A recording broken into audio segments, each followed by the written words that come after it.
मुस्कान अपने घर से भाग चुकी थी और निखिल के घर पहुंचकर देर रात तक उसके लौटने का इंतजार कर रही थी और वैसे ही सो गई थी। सुबह जब वो फ्रेश होने के लिए ऊपर निखिल के कमरे में जाती हैं, पर वो जैसे ही दरवाज़ा खोलती हैं, वहाँ का नज़ारा देखकर उसके पैर वहीं जम जाते हैं और वो जोर से चिल्लाती है, निखिल, हाउ डेयर यू। दरअसल निखिल अंदर कमरे में ही था, लेकिन किसी और लड़की के साथ। बिस्तर पर मुस्कान की आवाज़ से दोनों की नींद एकदम से टूट जाती है और निखिल जैसे ही दरवाजे के पास मुस्कान को खड़ा देखता है, वो तुरंत उठ जाता है। वो लड़की भी अपने कपड़े ढूंढने लगती हैं। मुस्कान बहुत जोर से चिल्लाते हुए निखिल पर बरस पड़ती हैं। यह सब क्या चल रहा है यहाँ? तुम्हारी हिम्मत भी कैसे हुई मुझे धोखा देने की? मैं कल रात से तुम्हारा इंतजार कर रही हूँ नीचे, और तुम यहाँ इस लड़की के साथ। कौन है यह लड़की? तो निखिल बोला, मुस्कान देखो प्लीज, पहले मेरी बात सुनो। क्या सुनूं मैं? यही कि तुम्हारा प्यार झूठा था। जो तुमने मुझे सपने दिखाए वह सब झूठे थे और तुमने सिर्फ मेरा इस्तेमाल किया। मैं वहाँ सिर्फ तुम्हारे लिए और सिर्फ तुम्हारे लिए किसी और से शादी करने को तैयार थी, और तुम यहाँ इसके साथ रंगरलियां मना रहे हो। तुमने एक बार भी मेरे बारे में नहीं सोचा। मुस्कान अब रोने लगी थी, लेकिन निखिल उसे शांत करवाने के बजाय उससे सवाल करने लगा, रुको एक मिनट, क्या कहा तुमने? शादी? आज तो तुम्हारी शादी थी ना उस आरब के साथ, तो तुम यहाँ क्या कर रही हो? तुम्हें तो इस वक्त आरब के साथ होना चाहिए था, मंडप में। निखिल की बात सुनकर मुस्कान को और गुस्सा आता है। वह उसके करीब जाती हैं और जोर से उसे एक थप्पड़ मार देती हैं। उसका थप्पड़ निखिल से बर्दाश्त नहीं होता। उसे बहुत गुस्सा आता है और वह सामने मुस्कान को थप्पड़ मार देता है। तुम्हारी हिम्मत भी कैसे हुई मुझ पर हाथ उठाने की? निखिल के थप्पड़ की वजह से मुस्कान जमीन पर गिर गई थी। अब वह और ज्यादा रोने लगी थी। वह अनजान लड़की तो मौका देखकर ही वहां से खिसक गई थी। अब सिर्फ कमरे में निखिल और मुस्कान ही थे। निखिल उसके सामने बैठता है और उसे कंधे से पकड़कर जोर से गुस्से में पूछता है, क्या तुम मुझे बताओगी तुम यहाँ क्या कर रही हो इस वक्त? आज शादी है ना, तुम्हें तो वहाँ होना चाहिए। अगर शादी नहीं हुई तो क्या तुम हमारा प्लान भूल गई हो? मुस्कान डरते हुए कहती हैं, मैं कल घर से शादी से भाग आई। निखिल शॉक्ड होकर कहता है, क्या? क्यों? माँ ने कहा। मुस्कान उसे अपनी और माँ के बीच हुई सारी बातें डरते डरते धीमी आवाज में बता देती हैं। निखिल सारी बातें ध्यान से सुनता है, लेकिन पूरी बात सुनकर उसका गुस्सा और भी बढ़ जाता है। तो मुस्कान बोली, मैं तुम्हारे साथ रहना चाहती थी और सिर्फ तुमसे ही शादी करना चाहती थी।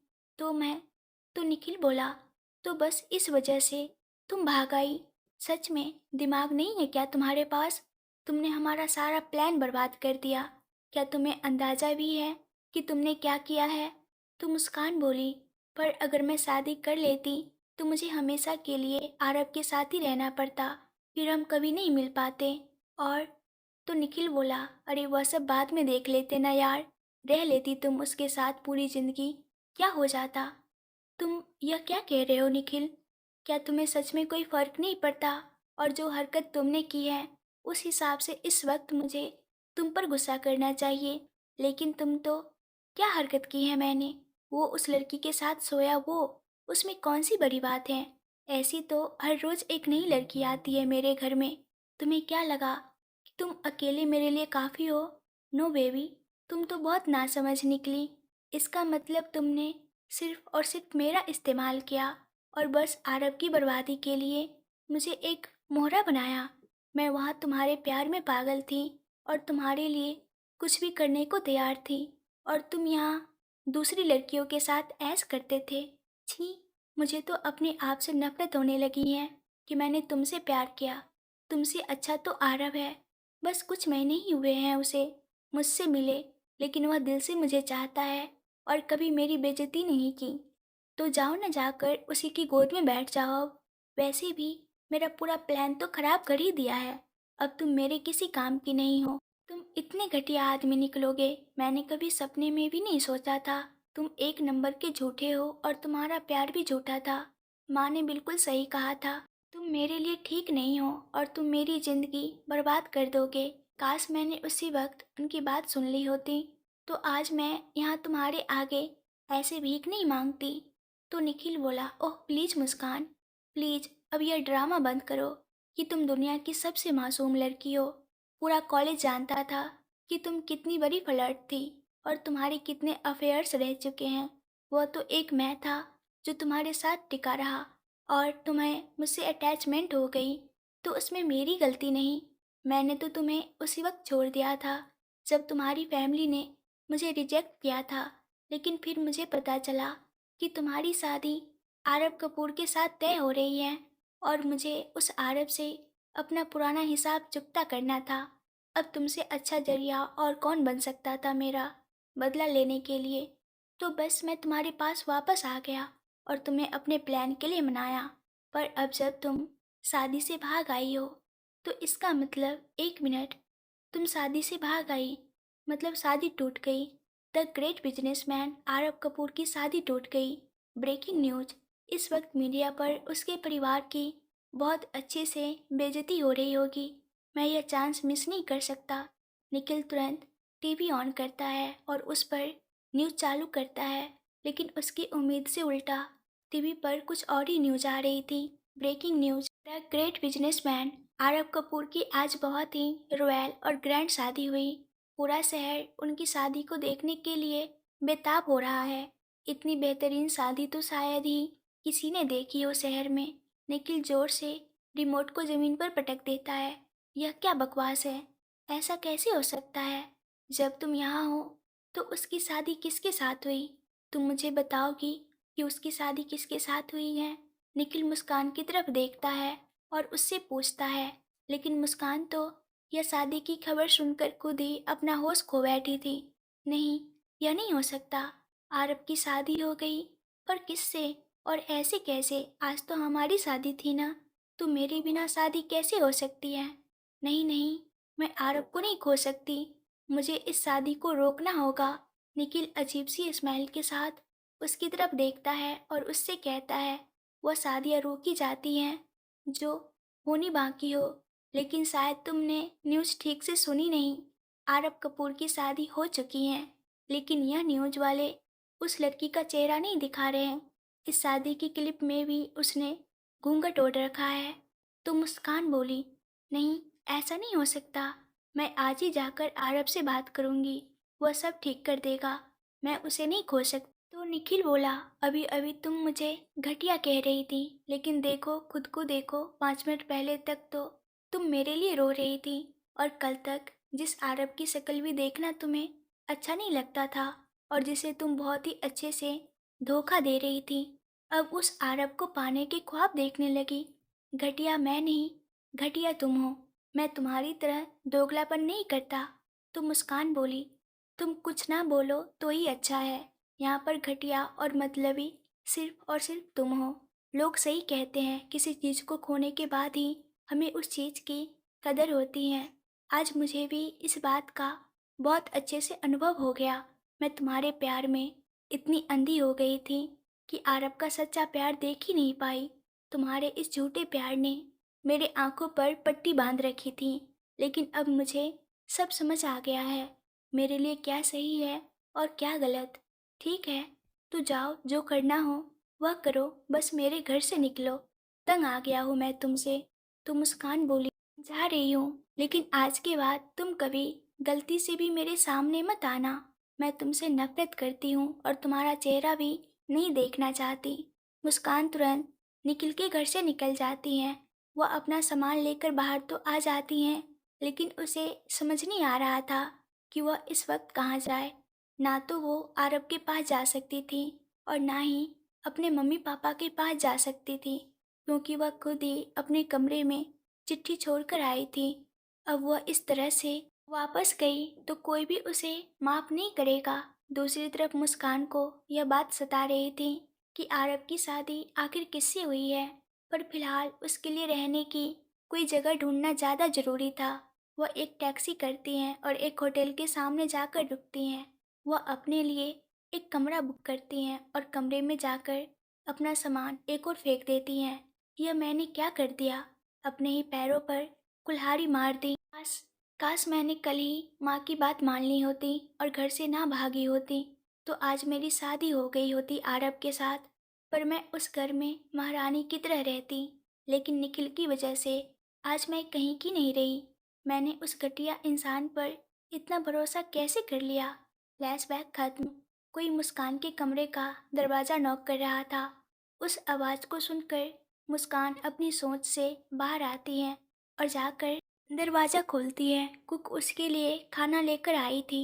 उसने कहा कि यह पिया मैम ने भिजवाया है। बस इतना कहकर वह बेड के सामने खाना लगा देती है और फिर वहाँ से चली जाती है। मुस्कान बेड पर बैठी खाने को घूर रही थी। उसे भूख तो बहुत लगी थी, पर कुक ने कहा कि यह खाना पिया ने भेजा है। बस उस बात से उसे गुस्सा आ रहा था। उसे अब पिया के नाम से भी चिढ़ होने लगी थी। यह लड़की अपने आप को समझती क्या है? क्या सोचकर इसने मुझे खाना भेजा? क्या दिखाना चाहती है यह? यही कि वह इस घर की महारानी है और मैं नहीं। लेकिन तुम शायद भूल रही हो कि मुस्कान क्या चीज़ है। बस कुछ ही दिनों में आरव और इस परिवार को वापस अपनाना बनाया तो मेरा नाम भी मुस्कान नहीं।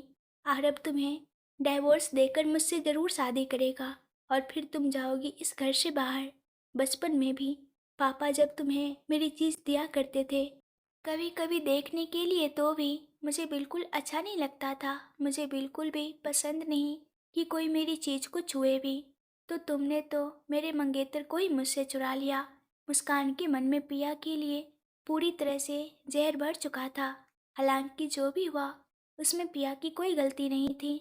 लेकिन फिर भी मुस्कान जब भी आरव को पिया के साथ देखती उसे बहुत गुस्सा आता। वह उसकी जगह अपने आप को देखना चाहती थी। दूसरी तरफ पिया सारा काम खत्म करके अभी अभी कमरे में आई थी। तभी उसका फ़ोन बजने लगता है। वह देखती है तो नेहा का फ़ोन आ रहा था। वह खुश होकर फ़ोन उठाती है। हेलो नेहा, कैसी हो? कल रात तुम्हारी डिनर डेट कैसी रही? बहुत अच्छी। मैं तुम्हें बता नहीं सकती मैं कितनी खुश हूँ, और मुझे तुम्हें बहुत सारा थैंक यू भी कहना है। Thank you? पर मुझे क्यों? क्योंकि तुमने और आरव ने बहुत मदद की है मेरी। आरब ने इतने वक्त तक राज को संभाला और तुमने मुझे समझाया कि क्या सही है और क्या गलत। बस इसी वजह से आज मैं और राज साथ है और खुश है। तो पिया बोली, बस बस, अब ज़्यादा थैंक यू मत बोलो। तुम्हें पता नहीं है क्या, दोस्तों में no sorry no thank you. दोनों हंसने लगती है। तभी नेहा को कुछ याद आता है तो वह एक्साइटेड होकर पिया से पूछती है, अरे पिया, मेरी छोड़ो और तुम बताओ, क्या तुमने आरब को प्रपोज किया? कैसा रहा? आरब ने हाँ कहा ना? और तुमने उसे अपने दिल की सारी बातें बताई ना? कुछ छुपाया तो नहीं? और आरब ने गुस्सा तो नहीं किया ना? बताओ ना क्या हुआ? कैसे प्रपोज किया तुमने? नेहा के सवाल सुनकर पिया थोड़ी देर के लिए चुप हो जाती है, लेकिन फिर अपने आप को शांत करके कहती है, शांत? कितने सवाल करती हो तुम? अब मुझे भी तो बोलने दो। और हाँ, जैसा तुम सोच रही हो वैसा कुछ भी नहीं हुआ है। मैंने उन्हें प्रपोज नहीं किया है। क्या? क्यों? यार, मैंने कहा था ना, बिना डरे बस बोल देना। फिर भी तू। तो पिया बोली, बात डरने या ना डरने की नहीं थी नेहा। बस इस वक्त जिंदगी बहुत उलझी हुई है और पता नहीं इसका क्या अंजाम होगा। आरब पहले से बहुत परेशान हैं और मैं उन्हें और परेशान नहीं करना चाहती, बस इसलिए नहीं बताया। तो नेहा बोली, कैसी परेशानी? क्या हुआ है वहाँ? सब ठीक तो है ना? पिया की आंखों में आंसू आ जाते हैं, पर वो खुद को संभालती है। नहीं, यहाँ कुछ ठीक नहीं है। वह एक प्रॉब्लम हो गई है। और फिर पिया नेहा को सारी बातें बता देती है जो कल यहाँ हुई। वह नेहा को मुस्कान के बारे में भी बताती है और आरब की मुस्कान को लेकर परेशानी भी बताती है। और वो नेहा को यह भी बताती है कि उसे लगता है कि आरब शायद अभी भी मुस्कान से ही प्यार करता है। नेहा उसकी सारी बातें सुनकर बहुत हैरान हो जाती है। उसे इन सब बातों पर यकीन ही नहीं हो रहा था और उसे पिया के लिए बहुत बुरा भी लग रहा था, पर वह इस वक्त कुछ भी नहीं कर सकती थी। उसने बस पिया को हौसला दिया और उसे कमज़ोर न पड़ने के लिए कहा। थोड़ी देर दोनों सहेलियों ने बातें की और फिर दोनों ने फ़ोन रख दिया। नेहा से बातें करके पिया को भी अब काफ़ी अच्छा महसूस हो रहा था। वो कहते हैं ना, चाहे कोई भी परेशानी क्यों ना हो, बस कुछ देर दोस्तों से बातें कर ले, हंसी मजाक कर ले, तो सारी परेशानियाँ गुम हो जाती हैं और मन बहुत ही हल्का महसूस करने लगता है। ज़िंदगी में एक सच्चे दोस्त की जगह और कोई नहीं ले सकता, खुद हमारा परिवार भी नहीं। एक हफ्ता ऐसे ही बीत गया। मुस्कान को डॉक्टर ने ज़्यादा चलने फिरने से मना किया था, तो वह ज़्यादातर अपने कमरे में ही रहती थी। पिया टाइम से उसे खाना भिजवा देती थी और कई बार जाकर उससे उसका हाल भी पूछ लिया करती थी। मुस्कान को पिया पसंद नहीं थी, लेकिन पिया के मन में मुस्कान को लेकर कभी भी कोई गलत भावना नहीं थी। वह उसे हमेशा से अपनी बहन मानती आई है और हमेशा उसका अच्छा ही चाहा है। आरब ज़्यादातर मुस्कान से मिलने जाना या उसके कमरे के आसपास भी भटकना अवॉइड करता था, लेकिन मुस्कान हर रोज़ किसी न किसी बहाने उसे फ़ोन करके अपने कमरे में बुला लेती थी और उसको अपने साथ बात करने बैठा देती थी। पिया ने कई बार आरब को मुस्कान के कमरे से निकलते हुए देखा। उसे तकलीफ़ तो बहुत होती थी, लेकिन वह बहुत स्ट्रांग थी। उसने तय कर लिया था कि अगर आरब को मुस्कान पसंद है, तो वह उन दोनों के बीच का कांटा नहीं बनेगी और दोनों के बीच से खुद ही हट जाएगी, क्योंकि बस वह चाहती थी कि आरब खुश रहे। अब मुस्कान की चोट काफ़ी ठीक थी। वह अकेले बिना किसी के सहारे थोड़ा थोड़ा चल सकती थी। यूँ तो आरब ने एक नर्स को 24 घंटे उसकी देखभाल के लिए रखा हुआ था, लेकिन मुस्कान को कमरे में अकेले रहना ज़्यादा पसंद था। वो पूरा दिन बेड पर लेटी रहती, फिल्में देखती और अपनी माँ से बातें किया करती। इतने दिनों में आरब पिया के साथ साथ अविनाश जी ने भी बहुत कोशिश की मनीष जी से कांटेक्ट करने की, ताकि उन्हें पता चल सके कि वह कब वापस आ रहे हैं। लेकिन हर बार कविता जी ही फ़ोन उठाती और कोई न कोई बहाना करके मनीष जी से बात करने में टाल देती थी। अब राज और नेहा की शादी का दिन भी काफ़ी नज़दीक आ रहा था। सारी तैयारियां हो चुकी थी। 2 हफ्ते बाद सारी रस्में शुरू होने वाली थी और उसके लिए अभी से तैयारी शुरू हो गई थी। शादी की अरेंजमेंट का कॉन्ट्रैक्ट अभी भी तपन के पास ही था। वह भी कोई न कोई बहाना करके पिया के आसपास भटकता रहता था। आरब ने काफ़ी बार उसकी हरकतों को नोटिस भी किया, लेकिन उसने पिया का दोस्त समझकर उसकी हरकतों को इग्नोर किया। पिया तपन से उतना ज़्यादा भी बात नहीं करती थी, लेकिन तपन कोई न कोई बहाने उसके पास आ ही जाता था। एक दिन ऐसे ही मुस्कान अपने कमरे में बैठी बैठी बोर हो गई थी, तो उसने सोचा कि थोड़ा बाहर घूम आऊं। वह कुछ ढंग के कपड़े पहनकर कमरे से बाहर आती हैं और नीचे की तरफ जाती। वह चारों तरफ नजरें घुमाकर देखती हैं। राज और नेहा की शादी की तैयारियां काफ़ी ज़ोरों शोरों से चल रही थी। तभी वह रास्ते में तपन से टकरा जाती हैं। पहले तो वह उसकी तरफ देखे बिना ही उस पर चिल्लाने लगती हैं, अंधे हो क्या, देखकर नहीं चल सकते। ऐसा सुनकर तपन भी थोड़ा सा गुस्से में बोलता है, आप भी तो देखकर चल सकती थी ना। लेकिन जैसे ही दोनों एक दूसरे को देखते हैं, दोनों शॉक्ड हो जाते हैं। तो मुस्कान बोली, मुझे ऐसा क्यों लग रहा है कि मैंने तुम्हें कहीं देखा है। तो तपन बोला, तुम पिया की बहन हो ना। मुस्कान, हाँ, पर तुम्हें कैसे पता। एक मिनट, क्या तुम तपन हो। तुम हमारी कॉलेज में थे, राइट। हाँ, सही पहचाना। काफ़ी वक्त बाद मिली हो, पर तुम यहाँ कैसे। ओह हाँ, मिस्टर राज की शादी के लिए आई होगी ना, पिया ने इनवाइट किया होगा। तो मुस्कान बोली, एक्सक्यूज मी, वो मुझे क्यों इनवाइट करेगी और मैं उसके बुलाने पर क्यों आऊँगी। तो फिर तुम यहाँ क्या कर रही हो।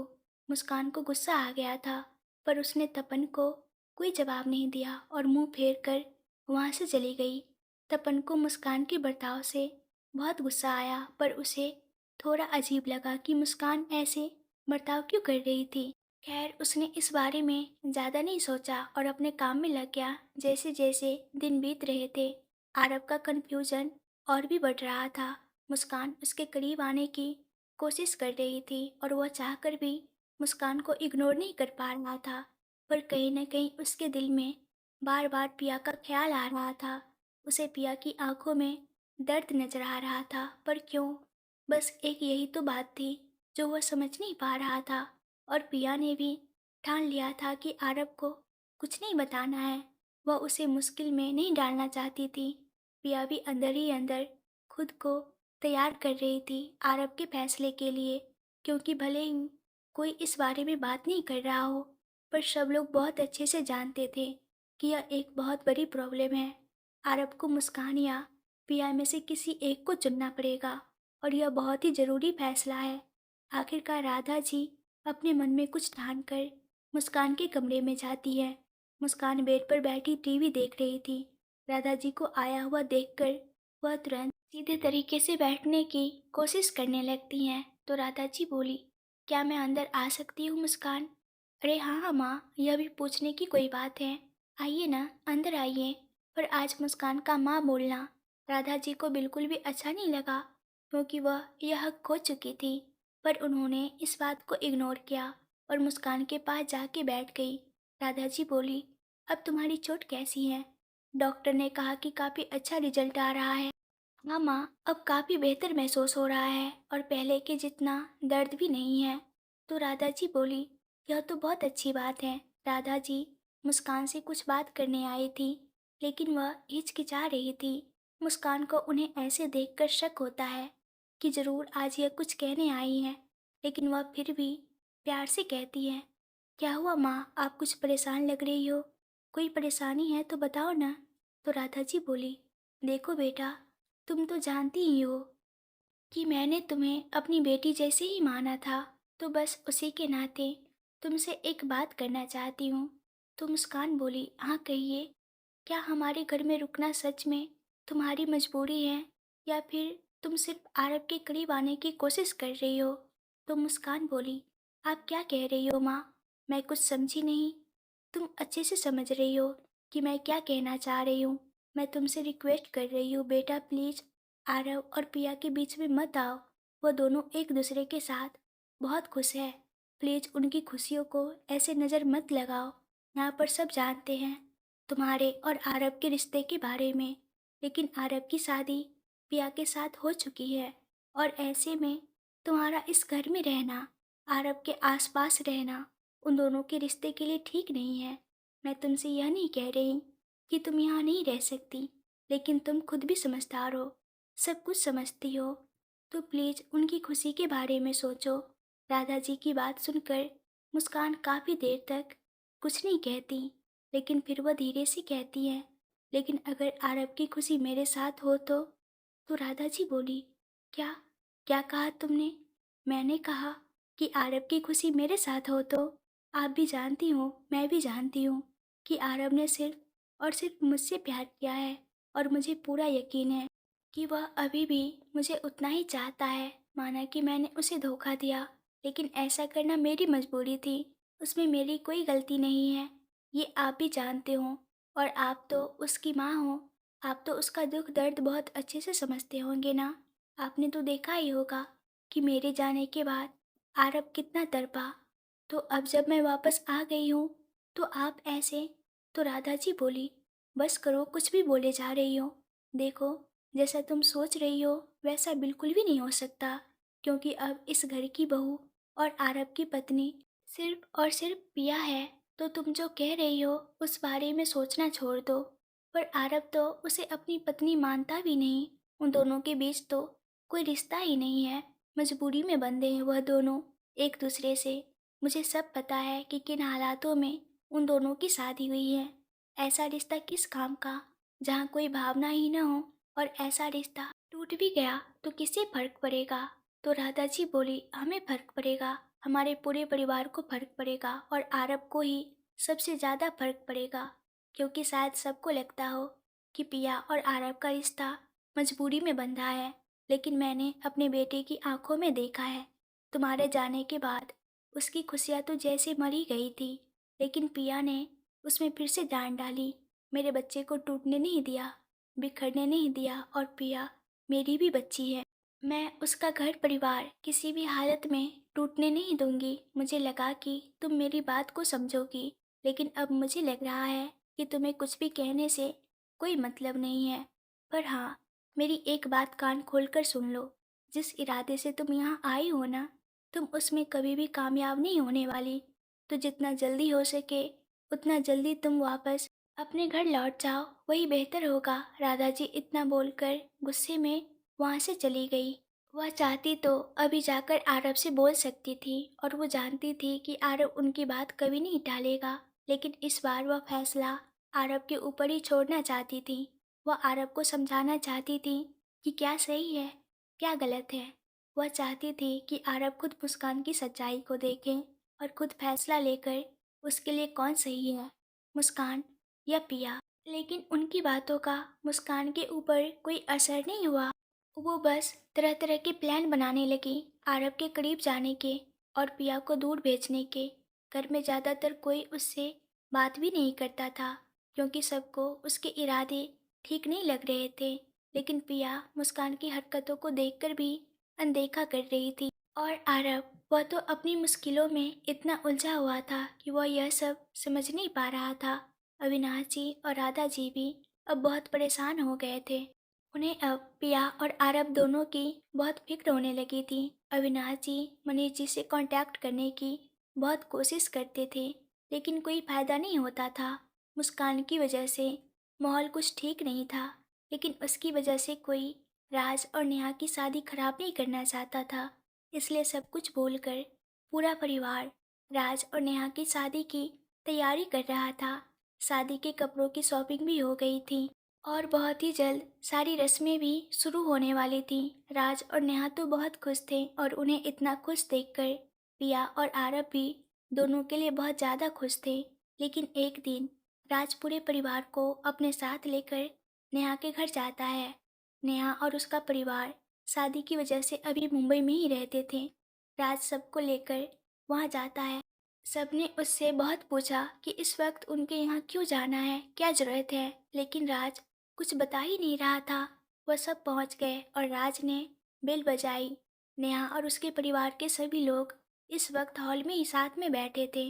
नेहा दरवाज़ा खोलकर देखती है और सामने राज के साथ पूरे परिवार को देखकर चौंक जाती है।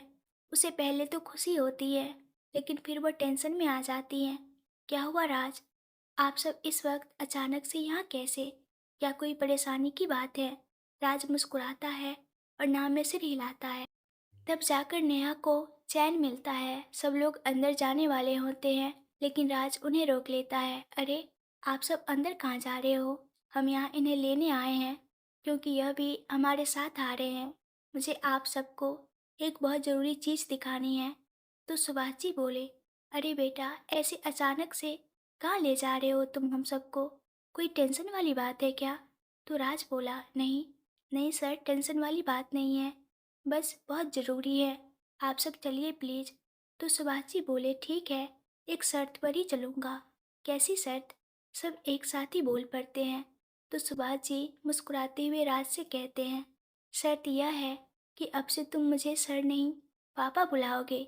उनकी बात सुनकर राज मुस्कुराकर उनके गले लग जाता है और सबके चेहरे पर स्माइल आ जाती है।